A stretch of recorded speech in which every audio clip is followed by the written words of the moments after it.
Welcome back everyone, welcome to civil services study. English compulsory हमने paper देखा था UPSC mains 2020 के लिए। ठीक है, यह है हिंदी कंपलसरी। तो ये भी 300 अंक का होता है। 300 अंक में से जो है 33% यानी 75 अंक लाने होते हैं इसमें। तो देखते हैं इसमें क्या क्या पूछा जाता है। तो जैसे इंग्लिश कंपलसरी में था कि क्वेश्चन नंबर 1 जो होगा वो ऐसे लिखना है। एक निम्नलिखित में से किसी एक विषय पर 600 शब्दों में जो है निबंध लिखना है। ठीक है, और 100 अंक का निबंध है ये। इंग्लिश की तरह हिंदी में भी 4 टॉपिक हैं और टॉपिक बिल्कुल ऐसे हैं जो न्यूज़ में थे और लगभग सभी स्टूडेंट ने तैयार किए होंगे जिसने भी मेंस लिखा होगा। जैसे कि भारत में स्वास्थ्य सेवाओं की स्थिति क्या है, भारतीय कृषक कानून 2020 की सार्थकता, राष्ट्रीय शिक्षा नीति 2020 की चुनौतियाँ और वर्तमान समय में कृत्रिम बुद्धिमत्ता की उपयोगिता। ये तो एक ऐसा टॉपिक है हर कॉम्पिटिटिव एग्ज़ाम के लिए इम्पोर्टेंट है, चाहे वो प्री हो या फिर मेंस या एसए। ठीक है, तो सबसे अच्छा इसमें एसए यही है, वर्तमान में आर्टिफिशियल इंटेलिजेंस की उपयोगिता। और बिल्कुल 100 में से आराम से जो है 38 से 40 अंक जो है इसमें प्राप्त किए जा सकते हैं। कुछ ज़्यादा ही अच्छा लिख दोगे तो 50 तक यहाँ पर प्राप्त हो सकते हैं। ठीक है, सारे के सारे टॉपिक अच्छे हैं। एक ही लिखना है, एक से अधिक लिखना होता तब भी कोई दिक्कत नहीं है। आगे देखते हैं। आगे इसमें भी देखिए एक पैसेज आता है। जैसे इंग्लिश में पैसेज आता है, इंग्लिश में 75 अंकों का आता है, इसमें आता है 60 अंकों का पैसेज। और इस पैसेज में से आपसे 5 प्रश्न पूछे जाएंगे। एक प्रश्न की कीमत है 12 अंक। तो पैसेज आसान सा है भाई। ठीक है, गद्यांश है एक, यहाँ से देखिए कितने वर्ड में है ये। ठीक है, होगा 200-250 कम से कम। अब सबसे पहला तरीका यह है समय बचाने का, तो एक बार पैसेज से पहले प्रश्न पढ़ लेना और प्रश्न के बाद उस गद्यांश को पढ़ लेना। तो प्रश्न भी बिल्कुल आसान से हैं। देखिए, पर्यावरण प्रदूषण से कौन कौन सी बीमारियां पैदा हो रही हैं। अब बिल्कुल जो उत्तर देना है आपको, माना कि आपको पर्यावरण प्रदूषण से बहुत सारी चीज़ें हो रही हैं, लेकिन जो उत्तर दिया जाएगा वो पैसेज के अनुसार ही दिया जाएगा। यहाँ जो लिखा होगा, अगर यहाँ लिखा होगा कि बर्गर खाने से पर्यावरण प्रदूषण हो रहा है, तो आपको लिखना पड़ेगा कि बर्गर खाने से पर्यावरण प्रदूषण हो रहा है। ठीक है, लिखना पड़ेगा, क्योंकि पैसेज उत्तर जो है परिच्छेद के अनुसार देना है, इस गद्यांश के अनुसार देना है। और ये ऐसा प्रश्न है कि सारे के सारे पॉइंट आपको यहाँ मिल जाएंगे ढूंढने से, और बिल्कुल 12 में से 8 नंबर पक्के यहाँ पर।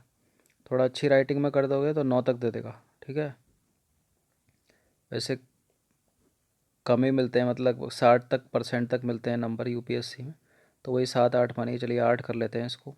पर्यावरण असंतुलन से के जो संकट हैं वो क्या होते हैं, तो सारे के सारे संकट ऊपर जो है पैसेज में आपको मिल जाएंगे, हल्का सा ढूंढने से, थोड़ा सा दिमाग लगाने से। ठीक है, तो 8-8-16 तो 2 ही में हो गए। ठीक है, एक कम कर दो तो 7.5-7.5 के हिसाब से ये 15 हो गए। ठीक है, अब क्या है, प्रकृति संतुलन पर्यावरण का निर्माण कैसे करती है, ऊपर आराम से मिल जाएगा। पर्यावरण और प्रकृति का क्या संबंध माना गया है, ऊपर मिल जाएगा। इस कथन का आशय स्पष्ट कीजिए कि जीवन और पर्यावरण एक दूसरे से संबद्ध है। अगर इसका आशय भी आप स्पष्ट नहीं कर पाए ठीक ठाक से, ठीक है, तो 3-2-2.5 तक मिल जाएगा। बाकी इन चारों का, इन तीनों का तो बहुत अच्छा ऊपर बिल्कुल स्पष्ट तरीके से लिखा होगा, और आपको कॉपी करना है बिल्कुल, जैसे छोटे क्लास में बच्चे कॉपी करते हैं ना। तो 7-दूनी 14, 21, ठीक है, 30 तक या 25 या 28 तक जो है आराम से इसमें प्राप्त कर सकते हो। तो ऊपर वाले और नीचे मिला के वाले कोई 75 नंबर हो जाएंगे, यहीं क्वालिफाइड कर जाओगे। ठीक है, इंग्लिश मीडियम वाला थोड़ी सी मेहनत करनी पड़ेगी हल्की फुल्की, क्योंकि उनके लिए थोड़ा हिंदी पे हाथ हल्का सा जो है तंग रहता है, हल्का सा बस। इसके बाद क्वेश्चन नंबर 3 क्या आती है, एक सारांश है। इसका 1/3 लिखना है, जैसे उसमें प्रेसी थी तो इसमें भी ये परिच्छेद है, इसका जो है पढ़ना है, और इसका 1/3, और ये 60 अंकों का है। ठीक है, जैसे ऊपर गद्यांश 60 का, ये भी 60 का। तो देखिए कितने वर्ड हैं इसमें, इतने इसमें वर्ड हैं 594। ठीक है, अब इसका 1/3 भाग करके निकाल लेना, 2-4-6, लगभग 192-93-95 तक बनेगा। ठीक है, संक्षिप्त सार छोटा करके लिखना है, आराम से लिख पाओगे। अब आपके नंबर जो इसमें कट सकते हैं और यहाँ क्वेश्चन नंबर 4 में निम्नलिखित गद्यांश का अंग्रेजी में अनुवाद कीजिए। ठीक है, निम्नलिखित गद्यांश का अंग्रेजी में अनुवाद करना है। तो ये एक गद्यांश है। यह जीवन का सत्य है कि यदि चलते समय आप सचेत होकर ना चले तो आपका पैर कीचड़ या गड्ढे में जा सकता है। यही सत्य विज्ञान के बढ़ते चरणों के साथ भी चरितार्थ होता है। तो ये है यहाँ से यहाँ तक का गद्यांश, इतना है। ठीक है, लगभग 100 शब्द होंगे ये। तो इसका 100 या 80 तक होंगे और 20 अंकों का है ये। अब ये तो करना है आपको अंग्रेजी में अनुवाद। ठीक है, इसके नीचे एक और मिलेगा, वो अंग्रेजी वाला होगा। इसका करना है आपको हिंदी में अनुवाद, यानी दोनों ये 40 नंबर के हैं। इसी का तरह का सेम पेपर जो है वो यूपी पीसीएस में भी आता है और उसके नंबर जुड़ते हैं, याद रखना। इसके तो नंबर नहीं जुड़ना है, कंपलसरी है, लेकिन वहाँ पर नंबर जुड़ते हैं, सेम ऐसे ही आता है।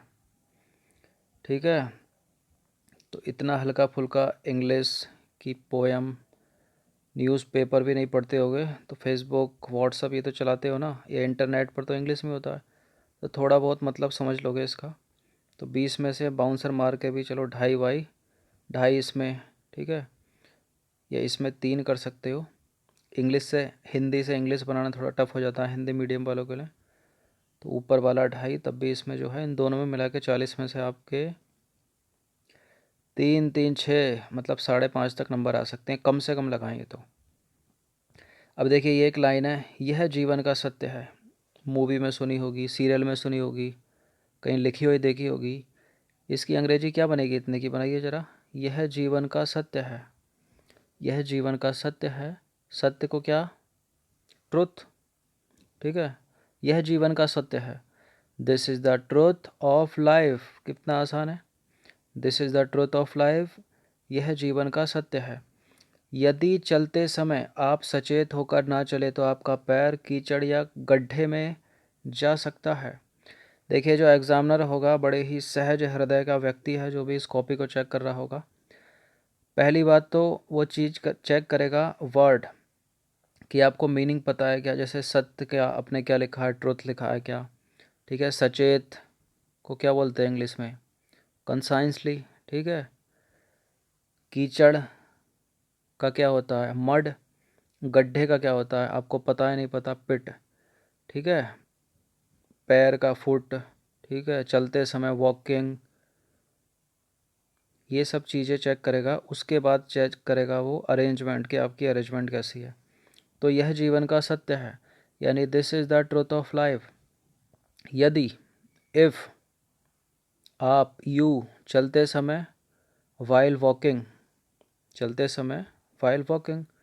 तो इफ़ यू डोंट वॉक, ठीक है, if you don't walk consciously while walking, then your feet, then your feet can go, can go, can go, can go into mud, mud या और pit। ठीक है, this is the truth of life, if you don't walk consciously, if you don't walk consciously while walking, सचेत होकर, consciously while walking, then your feet can go into mud और pit। ठीक है, यही सत्य विज्ञान के बढ़ते चरणों के साथ भी चरितार्थ होता है। यहाँ बढ़ते चरण का मतलब स्टेज से है, स्टेज चरण। ठीक है, बढ़ते मतलब इंक्रीजिंग स्टेज। ठीक है, इंक्रीजिंग स्टेज, चरितार्थ, विज्ञान, साइंस। ठीक है, सत्य, ट्रू। तो क्या बन जाएगा इसका, the same is true with increasing stage of science. ठीक है, इस तरह से जो है एग्ज़ाम्पल इसकी जो ट्रांसलेट है वो कर करा के ठीक ठाक कर दी, तो 8 9 तक अंक इसमें प्राप्त किए जा सकते हैं। तो ऐसा आता है ये पेपर। ठीक है, अब देखते हैं इसके ग्रामर पोर्शन। तो 100 अंकों का हो गया ऐसे, 60 का हो गया नीचे वाला पैसेज, और 60 की हो गई प्रेसी। ठीक है, कितने हो गए 120 और ऊपर का 100, ये हो गए 220। कितने हो गए? 220। 220 और 40 की हो गई इंग्लिश से हिंदी, हिंदी से इंग्लिश, 20 की तो 40। ये हो गए 4 दूनी 260। अब 40 नंबर की इसमें आएगी बची हुई क्या? ग्रामर। और इंग्लिश में कितनी थी ग्रामर? 50 अंकों की थी। यहाँ 10 कम है। अब देखते हैं ग्रामर में क्या क्या पूछा जाता है इसमें। कितने 10 मिनट हो गए, जल्दी थोड़ा तीव्र गति से चलते हैं। तो क्वेश्चन नंबर 6 आएगा। 6 में क्या है? निम्नलिखित मुहावरों का अर्थ स्पष्ट करते हुए उनका वाक्य में प्रयोग कीजिए। तो 5 हैं ये, एक 2 का है। एक तो अर्थ स्पष्ट कर दोगे तो 1 अंक उसका हो जाएगा, अपना मर्जी से वाक्य बना दोगे 1 उसका हो जाएगा, यानी 2 अंकों का 1 है। तो बिल्कुल आसान है, सबने पढ़े होंगे एक आध बार। ठीक है, समीक्षा अधिकारी का भी एग्ज़ाम की डेट आ गई है यूपीपीसीएस की, उसमें हिंदी आती है 60 अंकों की। तो अंगूठा दिखाना आसान सा है। अंगूठा दिखाने का मतलब क्या है? इनकार कर देना।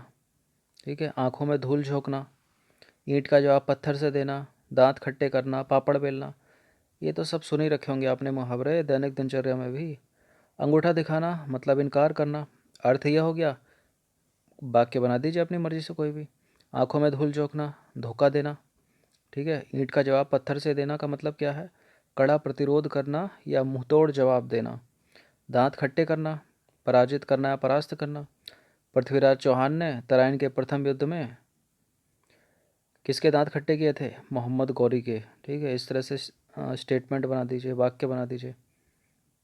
पापड़ बेलना, 20 साल तक पढ़ाई करते हैं हम, ठीक है, उसके बाद भी सरकारी नौकरी के लिए पापड़ बेलना पड़ता है। ठीक है, 4-5 साल तैयारी करनी पड़ती है। पापड़ बेलना मतलब काफ़ी मुसीबत सहना। ठीक है, अगर इनके आपको अर्थ भी स्पष्ट इस तरह से समय पर याद नहीं आए तो वाक्य तो सबका बना ही दोगे ना। तो वाक्य में ही आपको 5 नंबर दे देगा। 3 के अर्थ ढूंढ लिए तो कितने हो गए? 5 3 8 हो गए। हो गए? हो गए कि नहीं हो गए? ठीक है, तो 10 में से 8 7 आराम से आ जाएंगे। आगे देखते हैं। आगे इसका क्लॉज भी आता है 6 का, निम्नलिखित वाक्यों के शुद्ध रूप लिखना है। उसमें भी करेक्ट सेंटेंस थे, इसमें भी शुद्ध रूप लिखना है। 5 हैं ये, एक 2 नंबर का है, गुणा 5 कितने हो गए? टोटल 10 हो गए। ये भी 10 ऊपर 10 ही है। तो पहला है अपना काम करो, इसको शुद्ध करना है। मेरे भाई अध्यापक है। अध्यापक है नहीं है लिखा, देखिए। अगर आप चाहें तो मैं यह कलम आपको दे सकता था। छोटी छोटी गलतियां हैं इसमें। 2 गिलास में दूध लाओ, आकाश में बादल मंडरा रही है। समीक्षा में भी तो आते हैं इस तरह के, समीक्षा अधिकारी की परीक्षा में। ठीक है, वहाँ टिक मारना पड़ता है। आप अपना काम करो, क्या होगा इसका सही? अपना काम स्वयं करो। ठीक है, यही हो जाएगा। मेरे भाई अध्यापक है, मेरे भाई नहीं, मेरा भाई अध्यापक है। ठीक है, मेरा भाई अध्यापक है। या इसको दूसरी तरह से शुद्ध कर सकते हो, मेरे भाई अध्यापक हैं। ठीक है, तो अंकी बिंदी लगा दो। अगर आप चाहें तो मैं यह कलम आपको दे सकता हूँ, था नहीं होगा, हूँ होगा। 2 गिलास दूध लाओ, मैं फालतू का यहाँ पर। आकाश में बादल मंडरा रही हैं। देखिए, बादल जो है वो मंडराते नहीं है, भौरे मंडराते हैं। वैसे तो भौरे भिनभिनाते हैं। आकाश में बादल छाए हुए हैं। ठीक है, छा रहे हैं कर सकते हैं, आकाश में बादल छा रहे हैं। चलो इस दूसरी तरह से शुद्ध करते हैं। आकाश में बादल मंडरा रही की जगह रहे कर देते हैं और है का हैं कर देते हैं। ठीक है, आकाश में बादल मंडरा रहे हैं। ठीक है, हो जाएगा सही। आगे क्या है देखिए, आगे आते हैं इसमें पर्यायवाची शब्द, और वो भी 2 2 पर्यायवाची शब्द, और इतने आसान है। जैसे एंटोनियम आसान थे ना इंग्लिश के, बिल्कुल सिंपल। सिंपल इज़ दैट, तो ये भी सिंपल इज़ दैट। 2 2 पर्यायवाची। पानी के 2 आप 10 लिख दोगे। पानी को क्या बोलते हैं? जल तो सबको पता होगा, नीर सबको पता होगा, 2 तो ऐसे ही हो गए। तोय होता है, वारी होता है, सलिल होता है, कमल। कमल के पर्यायवाची 10 10 याद करे होंगे जितने भी सब्सक्राइबर हैं हमारे। तो कमल का क्या हो गया, पंकज होता है, नीरज होता है, अरविंद, सरोज, जलज, यही तो होता है। अगर यहाँ लिखे नहीं होते तब भी आप 3-3 लिख देते, नहीं 2 क्या 3-3 लिख देते। पत्नी गृहिणी है, बधू है, बहू है, ठीक है। बच्चा सबको पता होगा, शिशु है, बालक है।